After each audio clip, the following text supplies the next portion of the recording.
دنیا اور آخرت میں ان کے امام ہونے کے دعوے دار ہیں، لہذا آپ کے اوپر زیادہ امتحان ہے اس حوالے سے، اور آپ اگر کوئی غلط کام کریں گے تو آپ کا غلط کام زیادہ ہائی لائٹ ہوگا، کیونکہ آپ لوگ تو دین کے پلیٹ فارم کے اوپر بیٹھے ہوئے ہیں۔ باقی لوگوں کو تو کوئی بینیفٹ آف ڈاؤٹ دنیا دار لوگ دینے کے لیے تیار ہو جائیں گے، لیکن آپ لوگوں کو نہیں ہوں گے۔ اور یہ صدیوں سے سلسلہ ان مدارس کا چل رہا ہے۔ 800 سے 700 سال پہلے حافظ ابن کثیر، جنہوں نے تفسیر ابن کثیر لکھی اور تاریخ ابن کثیر بھی ہے ان کی، 774 ہجری میں وہ فوت ہوئے ہیں۔ آج 1445 ہجری ہے، 7 اپریل 2024 اور 27 رمضان المبارک۔ میں 700 سال پہلے کی بات کر رہا ہوں۔ حافظ ابن کثیر تاریخ میں لکھ رہے ہیں کہ یہ جو مولویوں کا جو منہ کالا کرنے والا عمل ہے نا، یہ ایسا کبھی فعل ہے کہ انہوں نے کہا کہ کوئی مفتی، کوئی عالم، کوئی فقیہ، کوئی حکومتی عہدیدار، کوئی جج اس کام سے محفوظ نہیں ہے سوائے اس کے کہ جسے اللہ تعالی بچا لے۔ تو انہوں نے سارے علماء کا لکھا، فقیہ اور حافظ ابن کثیر نے کوئی میری ویڈیو نہیں دیکھی تھی عبدالستار عیدی صاحب والی کے، وہ 700 سال پہلے لکھ گئے۔ پھر اینڈ پہ انہوں نے جا کے لکھا کہ اپنے بچوں کو ان علماء کرام کی پہنچ سے دور رکھیں، خصوصاً سفر کے اندر۔ یہ رائے ونڈ میں اتنے واقعات رپورٹ ہوتے تھے۔ حاجی عبد الوہاب صاحب رحمہ اللہ تعالی، انہوں نے پھر پابندی لگا دی کہ کوئی بھی چھوٹا بچہ اپنے والد یا بڑے بھائی کے بغیر کسی تبلیغی جماعت میں سفر نہیں کرے گا۔ تب انہوں نے اس ایشو کو ایڈریس کیا اور اپنی غلطیوں کو خود ایڈریس کرنے کی ضرورت ہے۔ ادروائز اگر آپ یہ کہیں گے جی اس سے اسلام کی بدنامی ہو رہی ہے، جی پاکستان کی بدنامی ہو رہی ہے، تو نہ کرو نا اس طرح کے کام یار۔ تم سے تو گورے بہتر ہیں۔ انہوں نے سپاٹ لائٹ فلم بنا دی، ویٹیکن سٹی سمجھ لیں جس طرح ہمارے لیے خانہ کعبہ شریف ہے، جہاں ان کا پوپ بیٹھتا ہے، وہاں جو کچھ ننز کے ساتھ ہوا، جو وہاں خدمت گزار لڑکوں کے ساتھ ہوا، پادریوں نے کیا، پوری انہوں نے ویڈیوز رکھی ہوئی ہیں یوٹیوب کے اوپر، جا کے دیکھیں، ڈاکومنٹریز بھی ہیں، ویڈیوز بھی بنی ہوئی ہیں۔ انہوں نے کوئی آر محسوس نہیں کیا۔ انہوں نے کہا ایک غلط ہے، ایک شخص کے ساتھ زیادتی ہو رہی ہے، ہم اسے ہائی لائٹ کریں گے۔ پریکٹیکلی تعداد کے اعتبار سے تو سب سے بڑا دنیا میں ریلیجن اس وقت کرسچینٹی ہے نا، تو ان کو تو کوئی فرق نہیں پڑا۔ اور بھائی آپ نے خود اپنے گھر کی صفائی کرنی ہے، اس سے آپ کے ریلیجن کو ہی فائدہ ہوگا، نہ کہ یہ کہ جی پردہ ڈالو جی۔ اور پردہ تو اس وقت ڈالیں گے نا جب کوئی کام بند کمرے میں ہو گیا اور کسی کو پتہ نہیں چلا۔ جب پتہ چل گیا، پھر عدالت میں رپورٹ ہو گیا، تو اب اسے سزا دی جائے گی اور اعلانیہ سزا ہوگی۔ سورہ النور کے اندر آیا ہے کہ اعلانیہ سزا دی جائے تاکہ باقیوں کے لیے ڈیٹرنس ہو جائے۔ آپ کے پڑوسی ملک افغانستان میں یہ کام بہت زیادہ ہے۔ اب جب سے یہ طالبان کی حکومت آئی ہے، ہمیں ان سے لاکھ اختلاف، جو انہوں نے عورتوں کی تعلیم کے اوپر پابندی لگائی، اہل حدیث کے لیے انہوں نے زندگی تنگ کی ہوئی ہے وہاں پہ، اہل تشیع کے لیے، اس کے باوجود اس حوالے سے جو ان کی کورٹس ہیں بڑا اچھا پرفارم کر رہی ہیں، سزائیں دے رہے ہیں وہ۔ اس کے باوجود ان کی اپنے حکومت میں کتنے لوگ ہیں جو ان کاموں میں انوالو ہیں، ان کی ویڈیوز بھی رکھی ہوئی ہیں۔ لیکن بہرحال سزائیں ہو رہی ہیں، وقت کے ساتھ ایشو ایڈریس ہو جائے گا انشاءاللہ تعالی۔ سزا ہوگی تو پھر باقی لوگوں کے لیے عبرت والا معاملہ ہوگا۔ تو یہ حافظ ابن کثیر نے جو کچھ لکھا، یہ میرے کہنے پہ نہیں لکھا۔ پھر آج سے 150 سال پہلے میں نے آپ کو کئی بار وہ واقعہ سنایا ہے، میاں دیوبند مدرسے کے بانی قاسم نانوتوی صاحب، جنہوں نے مدرسہ دیوبند بنایا ہے، اور ان کے پیر و مرشد استاد رشید احمد گنگوئی صاحب، اور ان دونوں کا جو یہ سکینڈل ہے، وہ تو خیر اسے روحانی واقعہ بتا رہے ہیں، ہم اسے سکینڈل کہہ رہے ہیں نا، یہ اشرف تھانوی صاحب نے لکھا ہے۔ حکایات اولیاء کے نام سے. طارق جمیل صاحب نے جب میرا کلپ دیکھا نا تو انہوں نے مجھے کال کی, مجھے کہتے یار واقعی یہ لکھا ہوا ہے. میں کہا میں بھجوا دینا کتاب تو انہوں, کہتے بھجواؤ. پھر وہ کتاب انہوں نے ریسیو کی, پڑھی, یہ کہتے یار یہ کیا ہوا ہے. میں نے کہا دیکھیں کسی عام آدمی نے نہیں لکھا. اشرف علی تھانوی صاحب حکایات اولیاء لکھ رہے ہیں, ارواح ثلاثہ کتاب کا نام ہے, اور حکایات اولیاء یعنی اولیاء کی حکایتیں ہیں. یہ اولیاء ہیں ان کے. وہ کسی جلسے کے موقع کے اوپر پبلکلی قاسم نانوتوی صاحب کو رشید احمد گنگوئی نے بسترے پہ ساتھ لٹایا چرپائی کے اوپر, اور پھر آگے الفاظ ہے عاشق صادق کی طرح ان کی طرف کروٹ کر کے لیٹے ہیں. ہاں, اور وہ میں تو پڑھ بھی نہیں سکتا, وہ آپ پڑھ لیجئے گا. حتیٰ کہ قاسم میاں نے کہا کچھ زیادہ ہی ہو گیا. ہاں, ان کا میاں لوگ کیا کہیں گے. یعنی قاسم میاں نے رشید احمد گنگوئی کو کہا کہ میاں لوگ کیا کہیں گے, تو رشید احمد گنگوئی صاحب نے کہا لوگوں کو کہنے دو جو کہتے ہیں. یعنی یہ تو دیوبند دماغ بند ہے, ہاں کوئی فرق نہیں پڑتا, کہنے دو. کون سا کوئی سوشل میڈیا کے اوپر ویڈیو اپلوڈ ہو جانی ہے. میں آپ کو صحیح بتا رہا ہوں, یہ جو کچھ واقعات آج آپ کو مل رہے ہیں, اس زمانے میں اگر سوشل میڈیا ہوتا تو یہ سارے آپ پرانے بزرگوں کی ویڈیوز بھی دیکھ سکتے تھے. جن کو شوق ہے نا کہ یہ واقعہ کیسے ہوا تھا, تو وہ ویڈیو آپ کے پاس ہونی تھی. اور یہ اشرف تھانوی صاحب نقل کر رہے ہیں حکایات اولیاء کے نام سے. اور یہ معاملہ یہاں پہ ختم نہیں ہوا. پھر تذکرۃ الرشید ان کے بزرگوں نے کتاب لکھی, جس میں انہوں نے بتایا کہ جی رشید احمد گنگوئی صاحب کہتے ہیں کہ میں نے خواب میں دیکھا کہ قاسم میاں دلہن کی شکل میں میرے خواب میں آیا. وہی جن کو انہوں نے لٹایا تھا نا, یعنی جو پورا دن یہ سوچتے ہیں نا, وہی کچھ ان کو خواب میں نظر آتا ہے. ظاہر ہے یہ کوئی روحانی خواب تو نہیں ہے نا, نفسانی اور شیطانی خواب ہے. اور صرف یہ نہیں, انہوں نے کہا کہ پھر جو میاں بیوی کو ایک دوسرے سے نفع پہنچتا ہے وہ بھی پہنچا. ہاں, آگے بھی جو آپ سمجھ رہے ہیں وہی کچھ.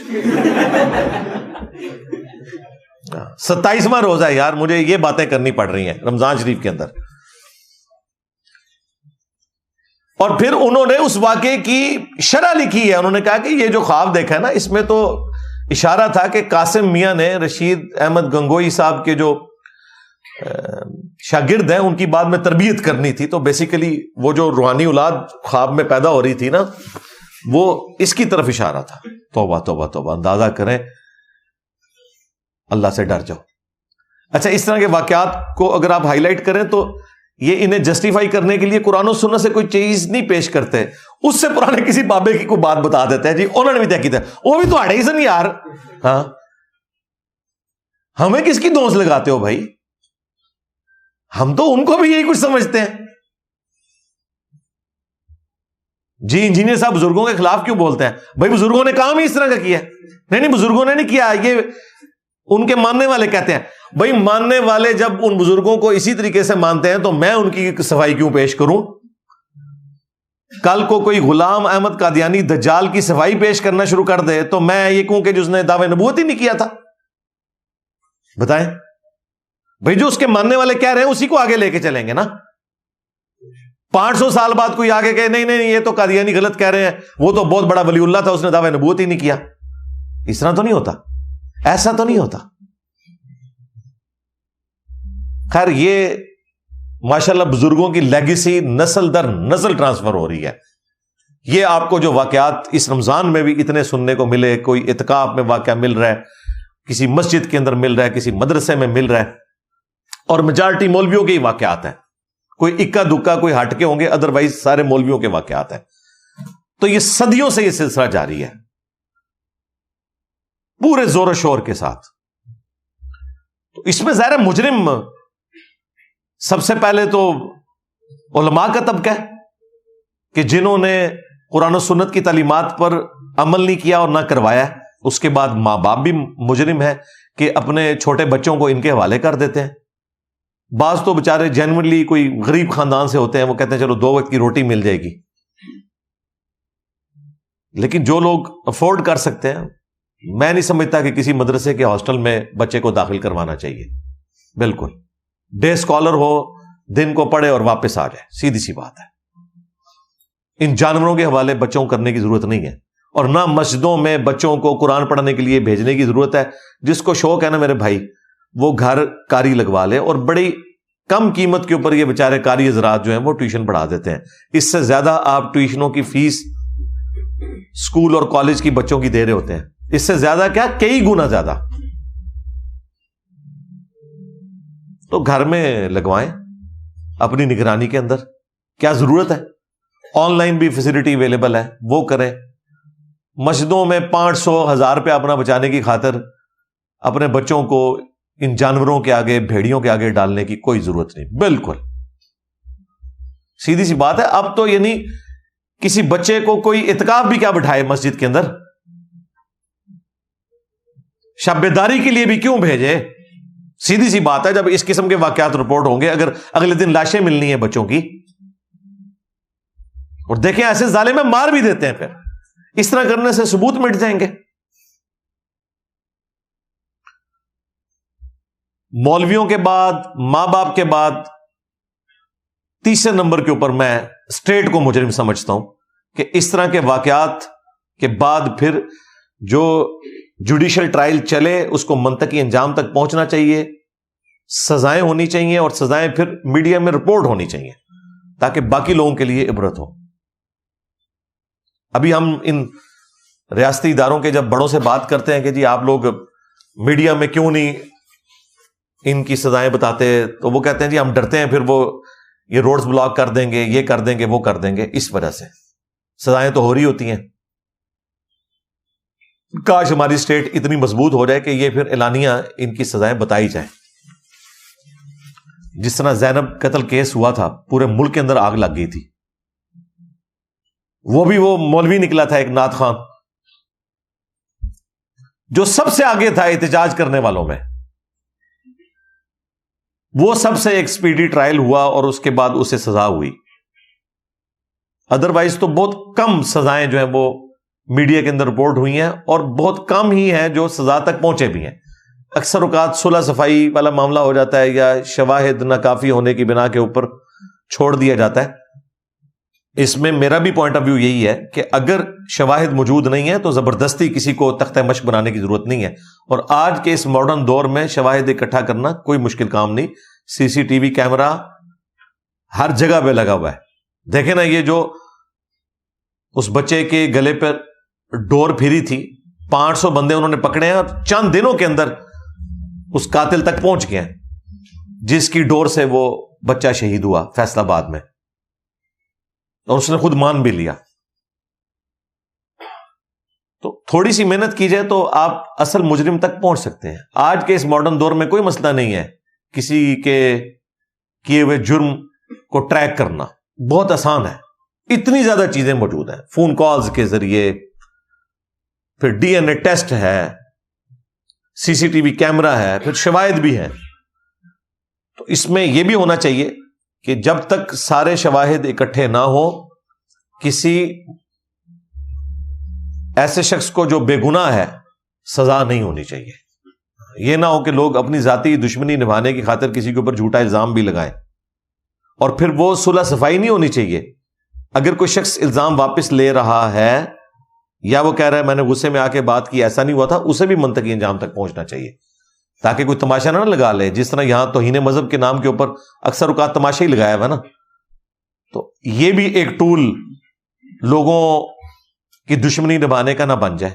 اس کے اوپر بھی توجہ کرنے کی ضرورت ہے.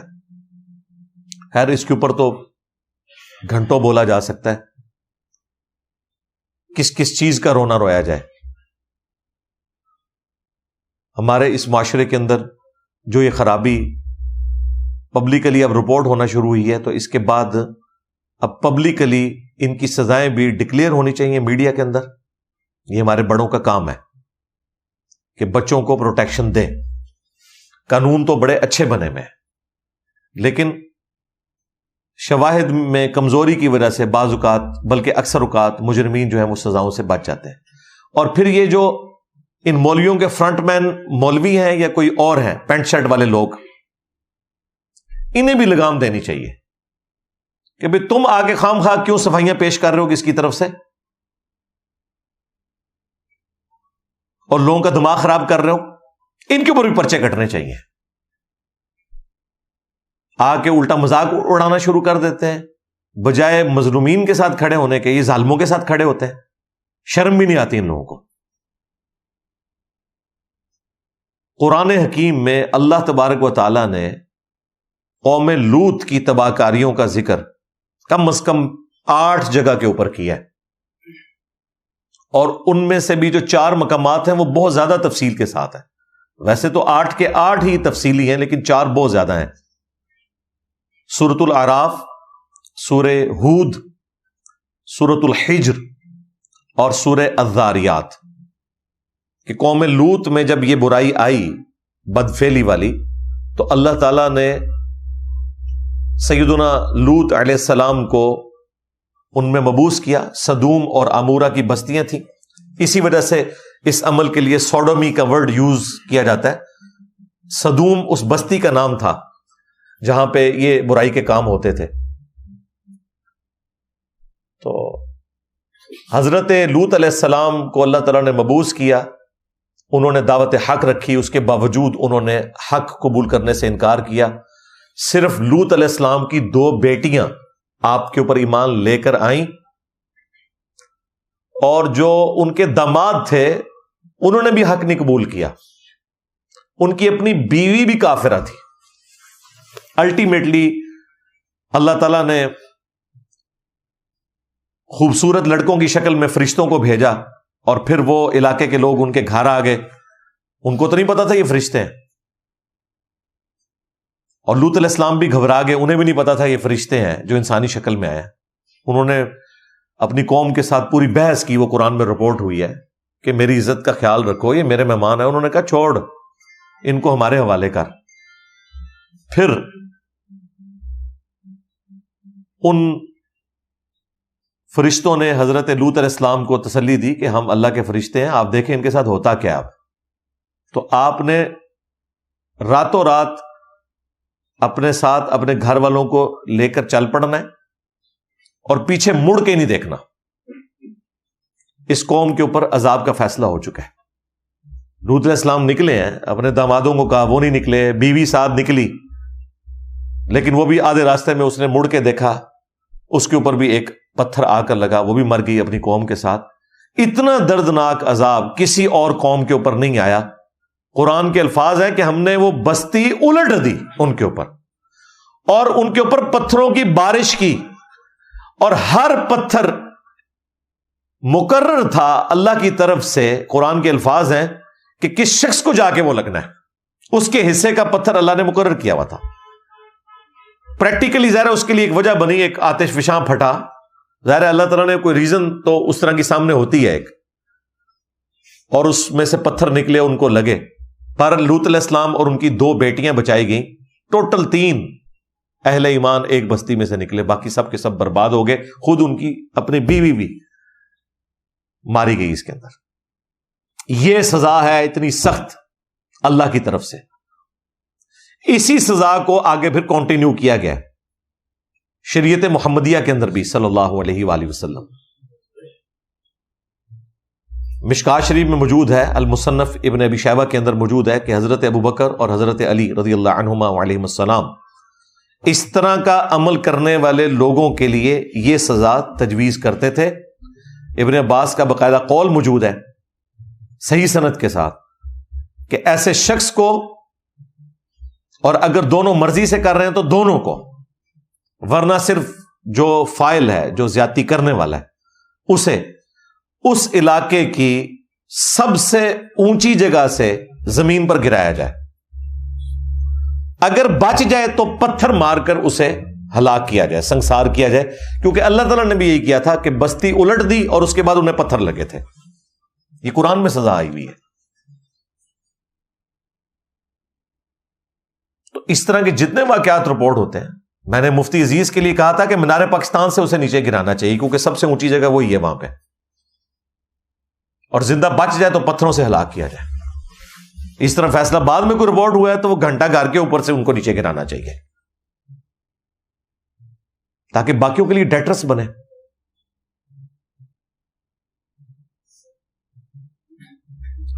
پھر احادیث کے اندر جس شد و مت کے ساتھ اس کی مذمت آئی ہے، جامعہ ترمذی میں حدیث ہے، نبی علیہ السلام نے فرمایا کہ اس طرح کا جو عمل کرنے والے فاعل اور مفعول بشرطے کہ دونوں بالرضا کر رہے ہوں، ان دونوں کو قتل کر دو۔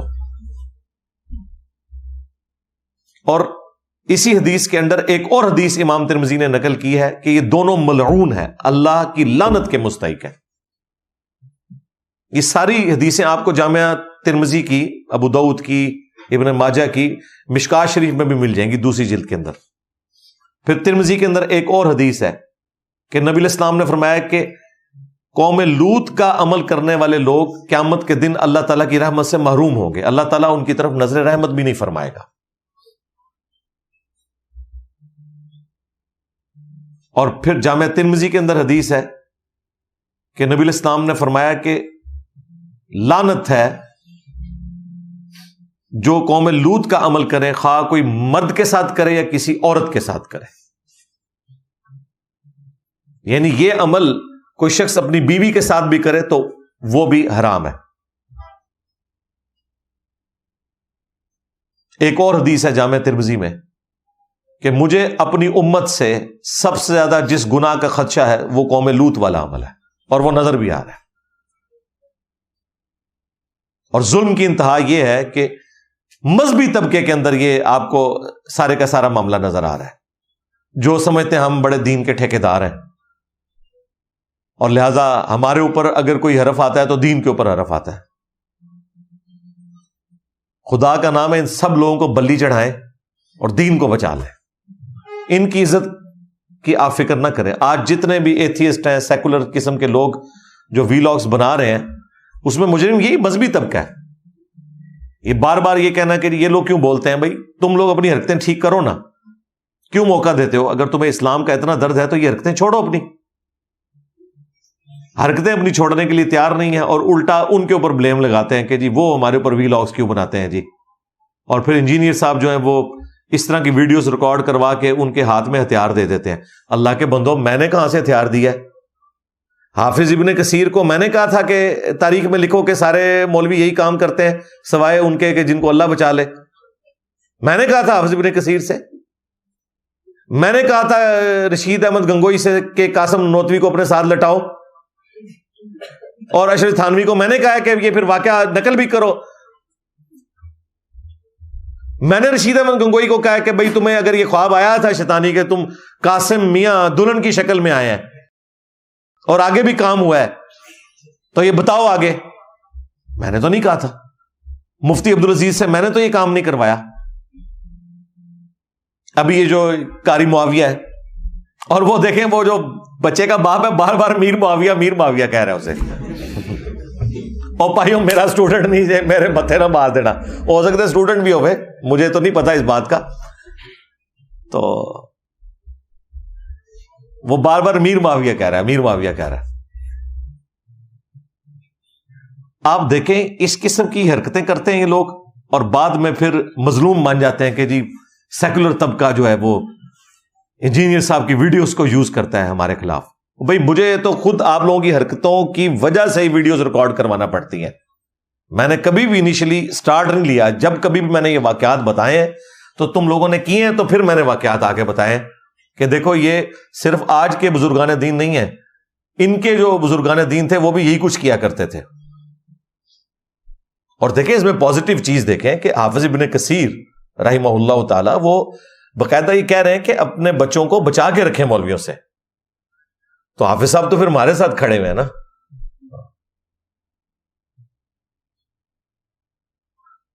حاجی عبد الوہاب صاحب نے اگر تبلیغی جماعتوں میں اس طرح کے بچوں کو بغیر بڑے بھائی اور والد کے شرکت کرنے سے منع کیا ہے، تو حاجی عبد الوہاب صاحب نے رائے ونڈ میں جو یہ ڈیسیژن کیا تھا وہ تو پھر ہمارے پوائنٹ آف ویو کے ساتھ کھڑے ہوئے نا، کہ ان کو تو ہم سدھار نہیں سکتے، یار تم والد اور بڑا بھائی ساتھ چلے جاؤ, ان کا تو کوئی علاج نہیں ہے, تم لوگ ساتھ جاؤ, تو ہماری ڈاکٹرین کو سپورٹ کر رہے ہیں نا. تو اس میں برا منانے والی کوئی بات نہیں ہے. میرا خیال ہے اگر ہم اپنی غلطیوں سے سبق سیکھیں گے تو ہی ہم مستقبل میں اسلام کی کوئی اچھی پکچر جو ریئلی قرآن و سنت کی پکچر ہے وہ لوگوں کے سامنے پیش کر سکتے ہیں. ادروائز یہ بدنامی کا سلسلہ جو مولویوں کے متھے لگ چکا ہے یہ اسی طریقے سے جاری رہے گا.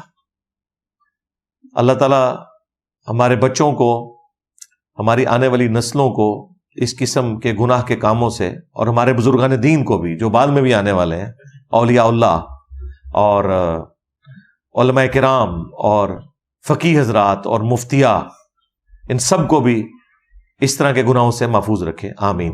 صلو علی محمد وآل محمد. اللہم صلی علی محمد وعلی آل محمد واصحاب محمد وازواج محمد وامت محمد اجمعین الی یوم الدین.